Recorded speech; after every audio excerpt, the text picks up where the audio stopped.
and Collaboration Media family.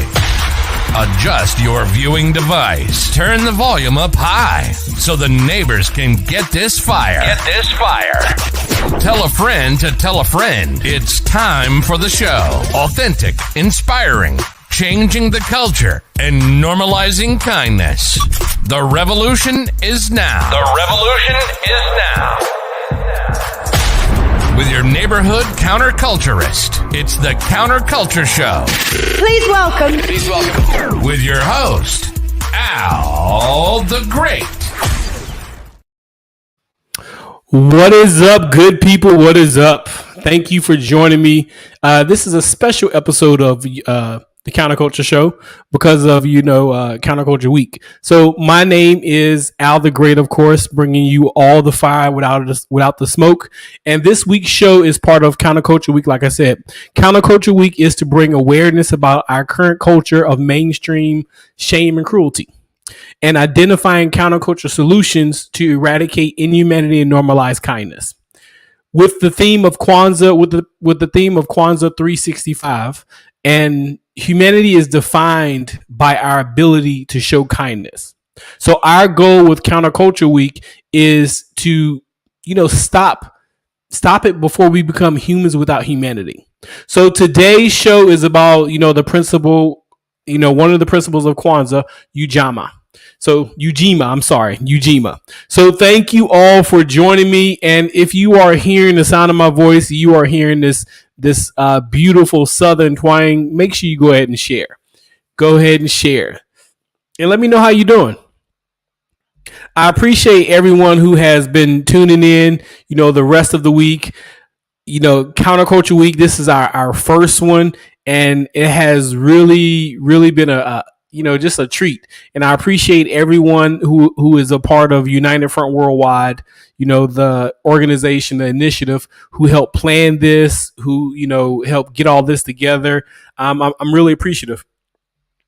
And thank you all for joining us as we have gone through the week. We are on Wednesday. We have a couple more days left, and we're going to keep it going.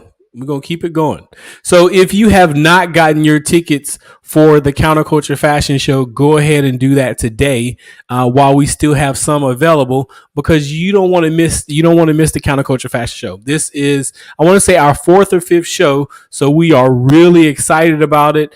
You have the option of getting in-person tickets, or you can get virtual. So we wanted to make it very easy for everyone. And so you can join us either way. So make sure you go ahead and get your tickets today and don't wait. All right, let me make sure I have shared. And as you come on in, let me know how you're doing. All right, so like I said before, today's show is about one of the Kwanzaa principles, Ujima. So Ujima means collective work and responsibility. Let me get some water. So you might be asking, if you're not familiar with Kwanzaa, you might be asking, what exactly does that mean? Because it sounds like a lot. So I think of collective work and responsibility as it's about community. Your problems are my problems because we are a community. Now, if you think about that, it has that, that old foundation of you are my brother's keeper or you are my sister's keeper. Right? I know everybody is familiar with that term. I think the movie was it New Jack City? It might have been New Jack City, but I feel like that is where I first heard that term. You are my brother's keeper. You are my sister's keeper. Well, it was you are my brother's keeper, but I wanted to make sure to go both. But that's where the first time I heard that term. So today's show and for Counterculture Week is all about Ujima, which is collective work and responsibility. So what does that mean to you? Collective work and responsibility. What does that mean to you?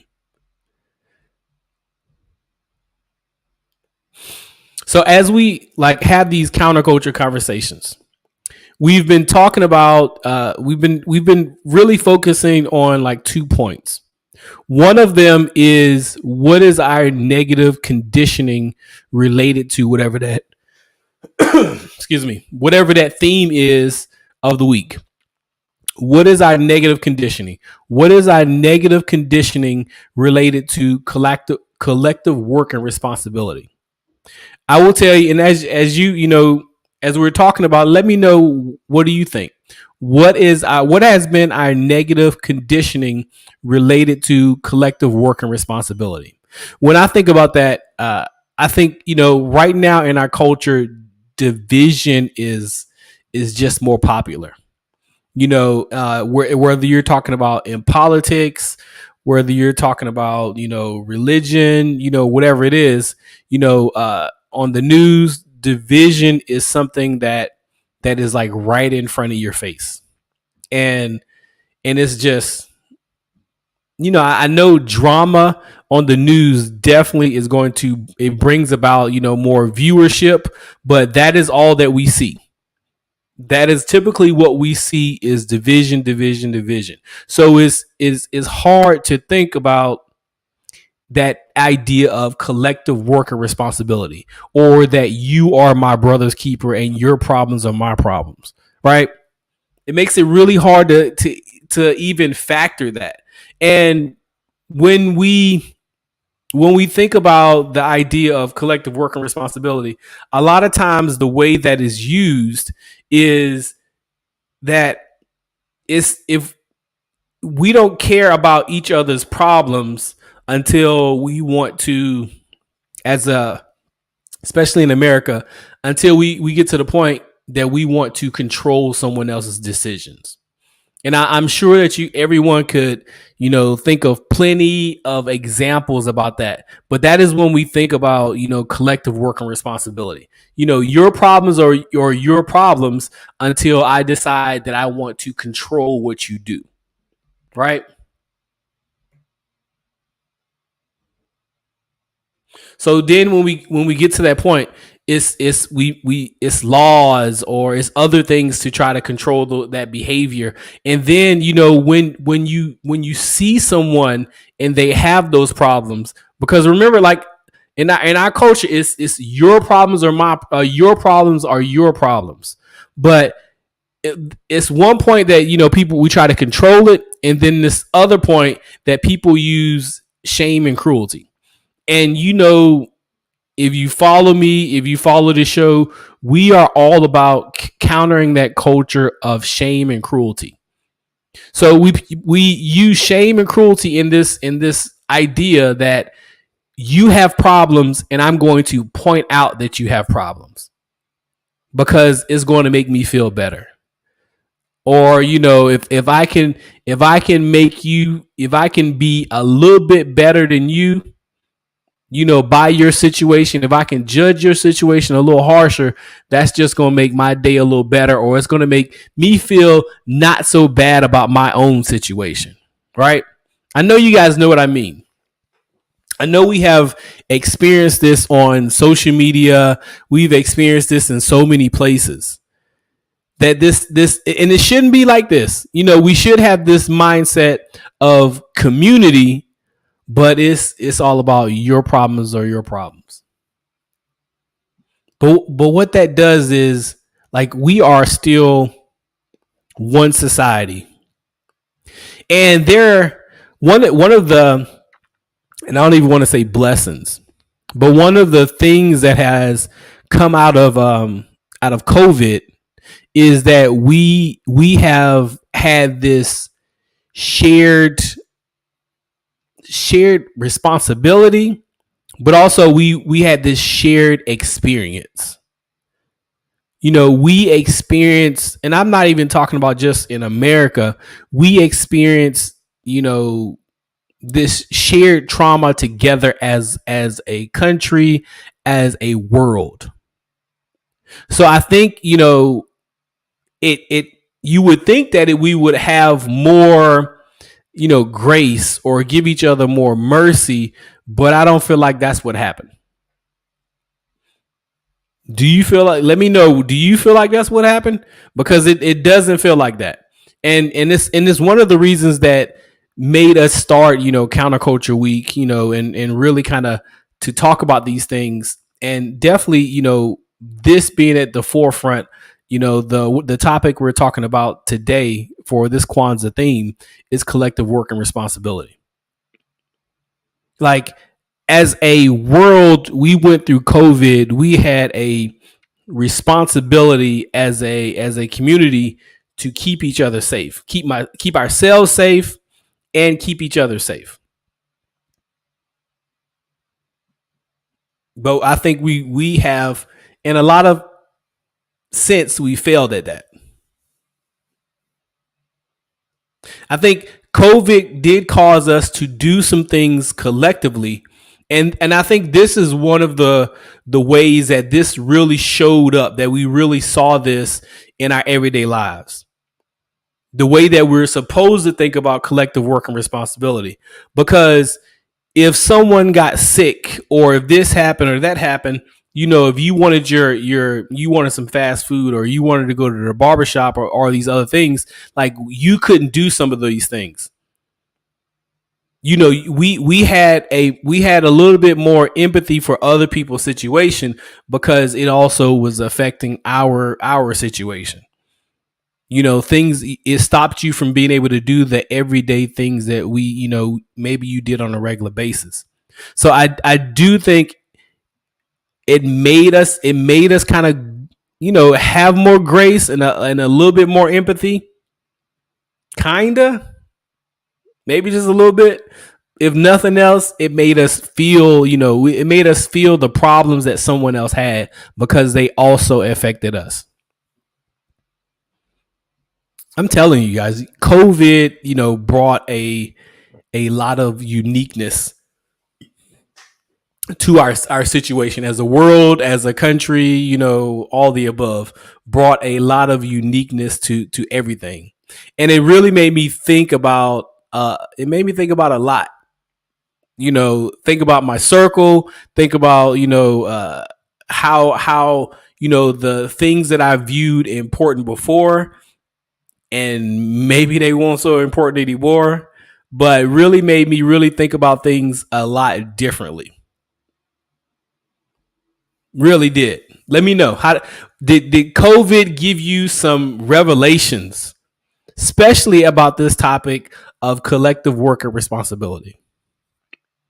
Did it give you some revelations? Need some water. Did it give you any more revelations about, how you viewed other people's problems?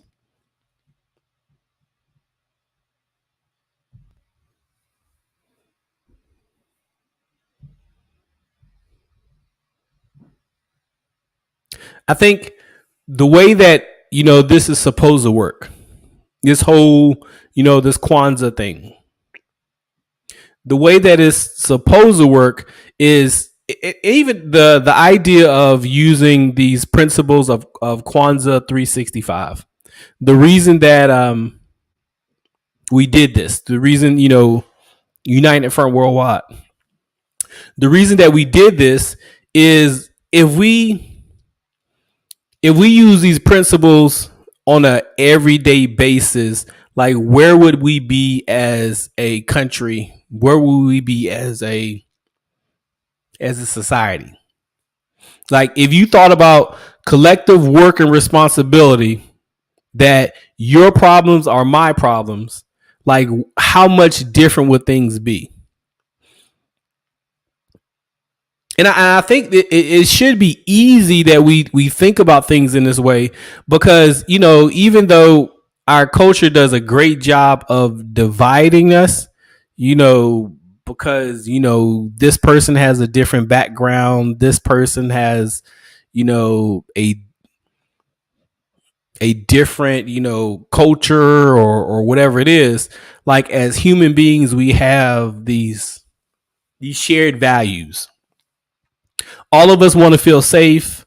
All of us, want to make a living. We want to live in a place where we feel safe. We want to have purpose. All these things in the bare bones. Like, all of us have these shared values, but because of our culture, it seeps so much division in. Like it's hard to believe that we have these shared values, that all of us, like everybody seems so different. And one of the things I mentioned before, I think it was the show about unity, is that it's hard to even think about unity in a culture that conditions us to think of white and black as two different races. Like, we are all one people. And that is one of the things I really like about this idea of Kwanzaa and what I've learned about these principles of Kwanzaa. Like, we are all one people. It's not more than one race. It's one race. Right? But we have been conditioned so much to think that we are so different, that we don't have any shared values, that we can't come together and we can't do this and we can't do that. Or, we put ourselves in these boxes: Democrat, Republican, Christian, Muslim, like all of these boxes that we have been conditioned to put ourselves in, to think that we are so different that we can't come together, and we don't have this understanding that we have a collective responsibility.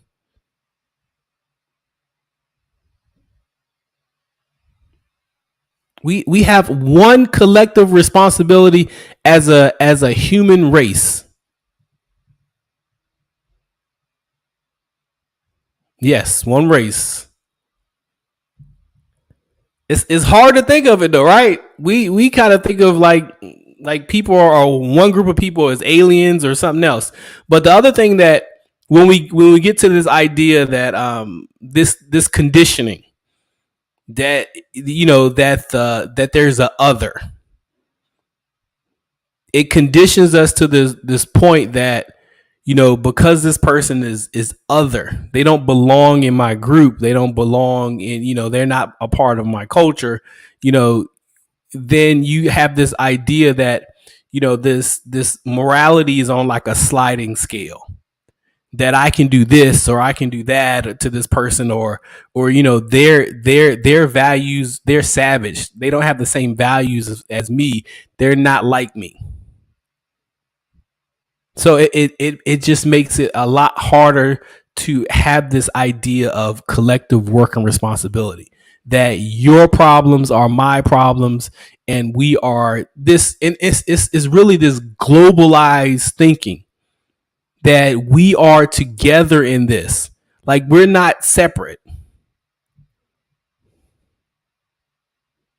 I like it. That's why I study many cultures, interact with them, watch international movies, so understand all that. Yeah, definitely.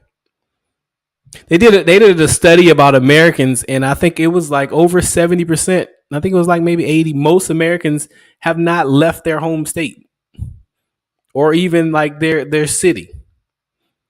So it really makes it hard to get to this idea of, and when we think about collective work and responsibility, it's not just, while it is community minded, like, but we are connected as a globe. We are globally connected. Like, if nothing else taught us that, COVID taught us that we are globally connected. Like, you might not see that person, interact with that person. The internet has made, and social media has made the world a lot smaller, that you can interact with people. I have 3 clothing brands. I have manufacturers like all over the world, and I'm still a small business with international business. So definitely the internet has made the world seem smaller, but we still have this idea that these people are other, that we are still not a community. And I would have thought, like, one of the things that I wanted out of COVID is, I wanted us to get to that point that we would think that we would come together as a community. One of the other shows we do on Good Steward Apparel, Good Steward Apparel Brands, we have a newsletter, Counterculture newsletter. And one of the newsletters was that we miss that we are the world moment. Like, I don't know if you've heard that, the original. I know they redid it. They did redo it during COVID, but the original "We Are the World," with Michael Jackson, kind of everybody, like we missed that "We Are the World" moment. And COVID is something that it should have pushed us in that direction. The way to build unity, we must be able to understand not only historical perspectives, but also understand the current situations and be able to interact with them in the present. Yes, I definitely agree. But I think we get so caught up on our, like, the conditioning we have received. Like, we get so caught up on that person's other, that their culture is other.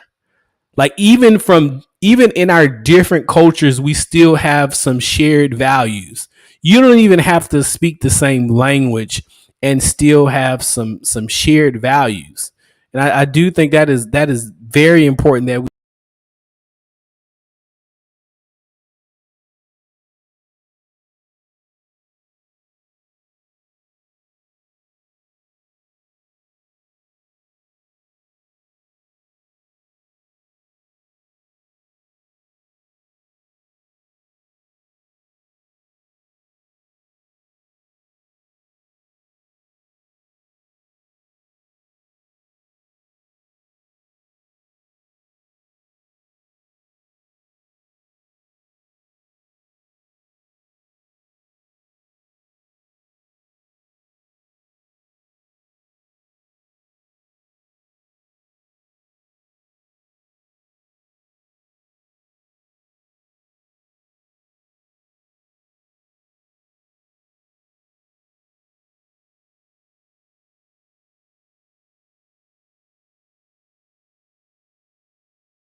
Every day is a blessing when you bring to the heavens.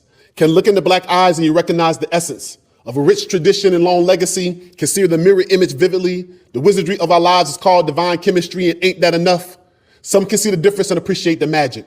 Some just see the limits of the skin and call it tragic. The habits can legislate in politic a travesty when hate that takes the fate is blasphemy to our majesty. We've had enough of any doubt of the brilliance we possess, any dismissal of our worth, our communities left under duress. School systems who criminalize behavior would rather suspend than support our success. But I know our value won't allow us seeing us any less. We are enough. Tell Big Mama her Sundays spent feeding spirits ain't been wasted. Tell our elders we making use of the opportunities they created. A vision for our liberation is held sacred, and we gonna keep fighting until we make it.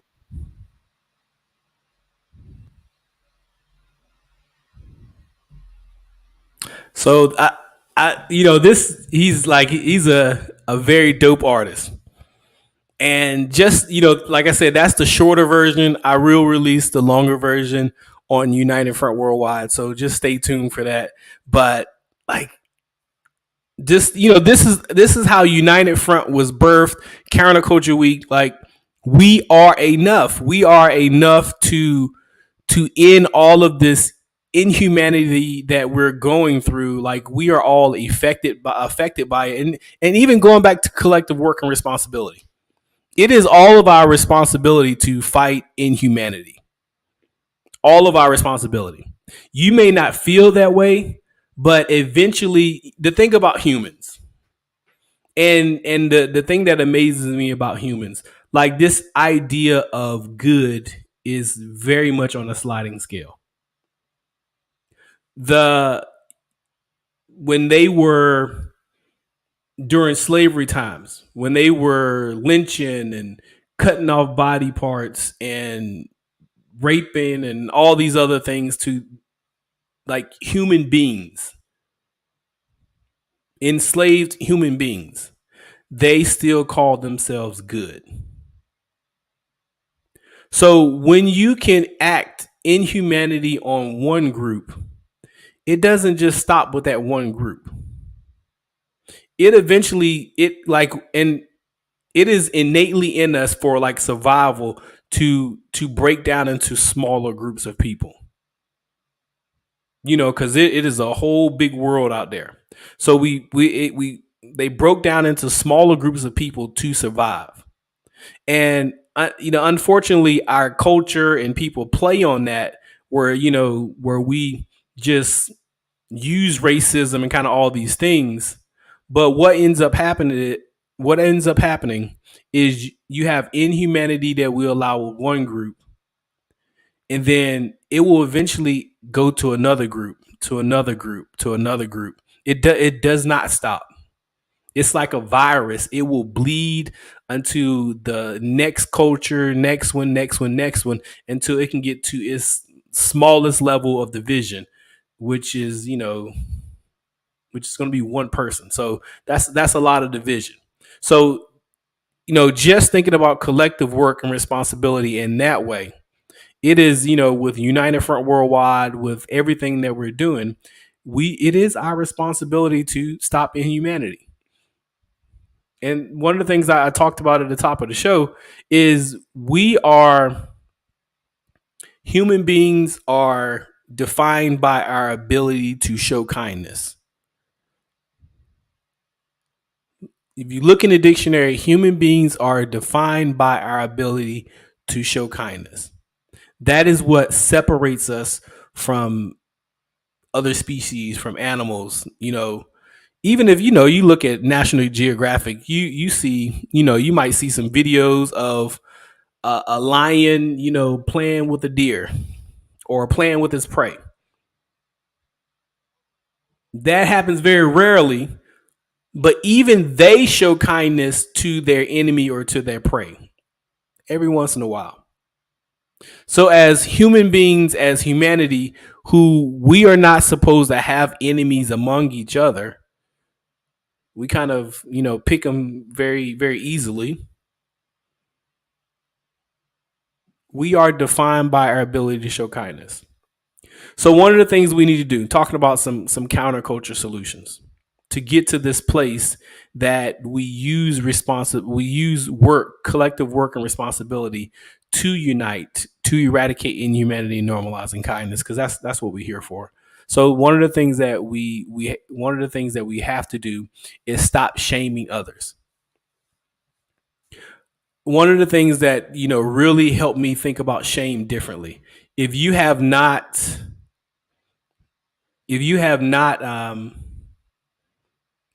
read Breonna Brown or listened to any of her TED Talks or anyone, Brené Brown, she's a shame researcher. So, look her up on YouTube. She's really made me think about this idea of shame differently, because our culture uses shame as a tool to control others. We think shame is something that's going to make, that's going to cause positive change, but shame is bullying. Shame is, racism, sexism. Shame is picking on someone and making them feel low. Shame is these, comments on social media, going after someone's body image, or, any of these things. Like, all that does is manufacture more cruelty in other humans. Even thinking about, our current, news about what happened in Texas in the elementary school. How much more are we going to manufacture more shooters, murderers, like people to do these monstrous acts? Like, because these people are not born this way. Like, because we allow shame and cruelty and all these things, like, we are manufacturing our own terrorists. They said that there were more shootings than days in this year.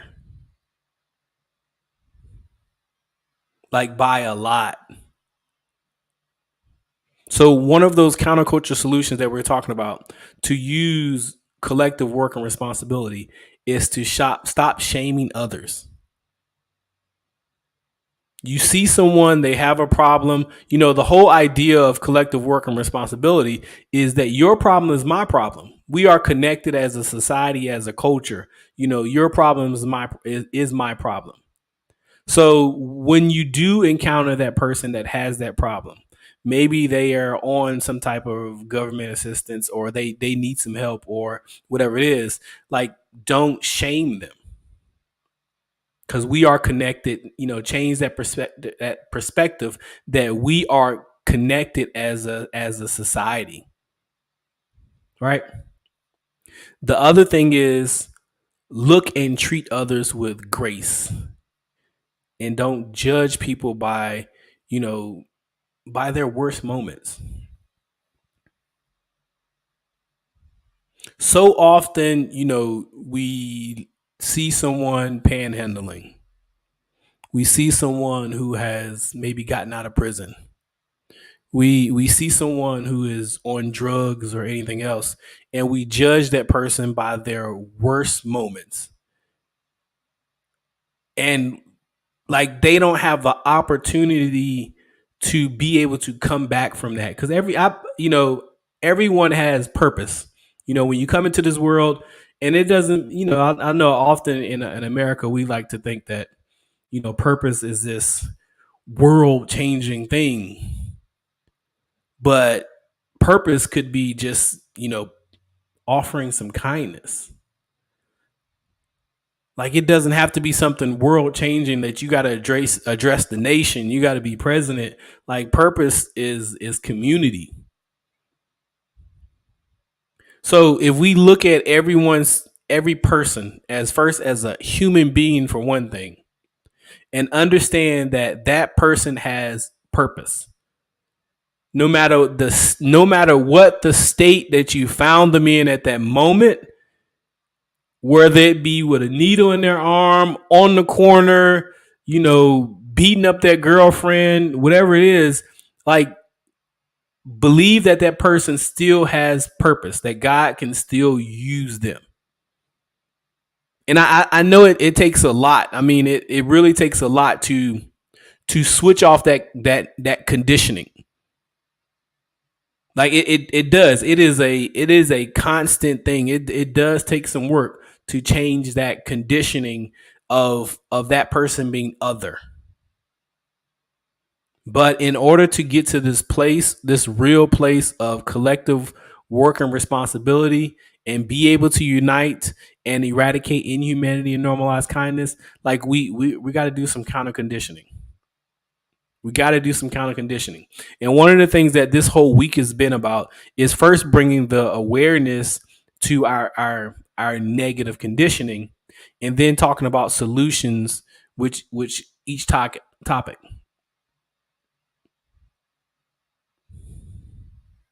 So the other thing is, we need to change our language. Change our language and how we address people. We've already talked about how we perceive people, but change our language and how we address people. Someone called me king the other day, and I don't know if maybe somebody has said that before, and maybe I wasn't really, maybe I was younger, I don't know, but really had like it made me feel positive for that moment. Really made me feel positive. So address people differently. If you address people differently, it will help your perception of that person. I promise it will, because everything is like interconnected. Start to address people differently, whether it be sister, brother, king, queen, whatever you want to do, however you want to do it. Like, address people differently in more positive ways. And like, if that person, now think about it, and we've been talking about this interconnectedness and how we are connected as a global community. Like, if that person's purpose is to do something, world changing, that affects you. What if that person's purpose is to just inspire someone else who's going to do something world changing? That affects you. What if that person is just, made you feel positive in a point where you were low and you were able to do something world changing? That still affects you. So all these things I'm saying, like, let's get in this mindset that we are a global community. Let's get in this mindset that you are my brother's keeper. Your problems are my problems, and really be able to come together like these themes of Kwanzaa.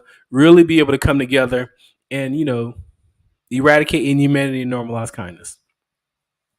So thank you all for joining me. Please join us for tomorrow. We're continuing on with Counterculture Week, and tomorrow's show is going to be in Brothers Empowerment. I'll be a guest on there, and he'll be taking over the next topic for Counterculture Week. And like I said before, if you have not gotten your tickets for the Counterculture Fashion Show, go ahead and change that. Like, the Counterculture Week will continue on with the Counterculture Fashion Show. Saturday is creativity. So I want to show you all the creativity. I want to show you how fashion is a vehicle for change. That's why we have 3 fashion brands, Good Steward Apparel brands, because it is a vehicle for change. Right? So please join me tomorrow. And I want to say that I'm Al the Great. I think you're great. God thinks you're great. Make sure that you know that you're great and make that decision every day to walk in that greatness. God does not create duds. Even if you come in a packaging or something that the culture does not understand you, God does not create duds. So walk in your greatness each and every day, and let's come together and eradicate inhumanity and normalize kindness. And I'll see you tomorrow. This has been a Coffee and Collaborations media production.